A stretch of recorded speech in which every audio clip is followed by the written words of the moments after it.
And all this week, we have been looking at the green belt, that ring of countryside around London, and the pressure to build housing on it. Tonight, we ask, is there a way to do that while at the same time protecting nature? The Wildlife Trust is calling for areas known as Wild Belt to be created. So how does that work? Leana Hosea has been to meet one community in Guildford who came together to set one up. I just thought at the end of the day, I'm really, really busy. I don't really have the time. But if in 5-10 years they're building on this land, could I live with myself? Residents in Guildford sprang into action when the 37 acres of Pewley Down fields went up for sale to save it from developers. They had 2 weeks to raise the money. It was just all hands to the pump. It was such, I can't tell you how stressful those 2 weeks were. But at the end of the day, we did it.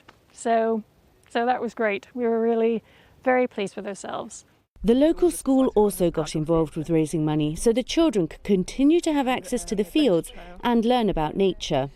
If you speak to children, they have a passion, even more than us, for the climate and the environment into the future, and it's their number one priority.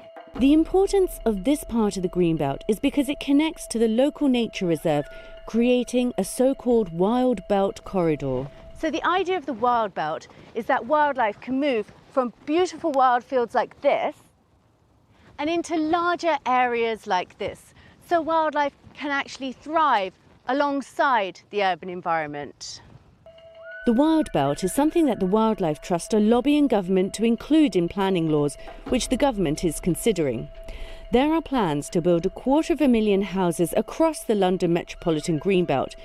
Can that be done and protect wildlife, or will something be lost in that equation? It cannot be an either-or discussion. It must be, how do we accommodate what we need to achieve in terms of nature, in terms of climate adaptation and mitigation, but also in terms of providing the right sort of housing in the right place for people to live in. A thoughtful development can actually improve the biodiversity by bringing in native hedgerows, by bringing in rain gardens, wetland areas to remove surface flooding, and by putting in things like green roofs and green walls. The community couldn't have raised the full sum of money for the land without the help of the Wildlife Trust and a local philanthropist who put up some 60% of the funding.